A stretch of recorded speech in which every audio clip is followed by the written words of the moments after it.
তো এটা আজকে সকাল 6:30টার দিকে ব্যাপকভাবে অগ্নিকাণ্ডে জমে পুড়ে ছারখার হয়ে গেছে। এবার হয়তো এটা আর মানে সেন্ট মার্টিন রোডে চলছে না, এরকমের বিষয়টা মানে অনেক অগ্নিকাণ্ড হয়েছে। এই জাহাজে প্রচুর পরিমাণ দেখা যাচ্ছে ক্ষতিগ্রস্ত হয়েছে।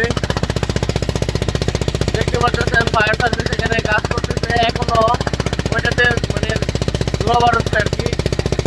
এখন আমরা এখানে আসছি এটা দেখার জন্য। তো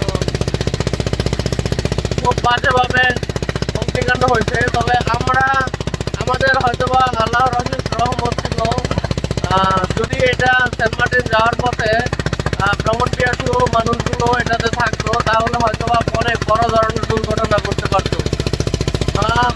আল্লাহ অনেক আমাদের অনেক রহমত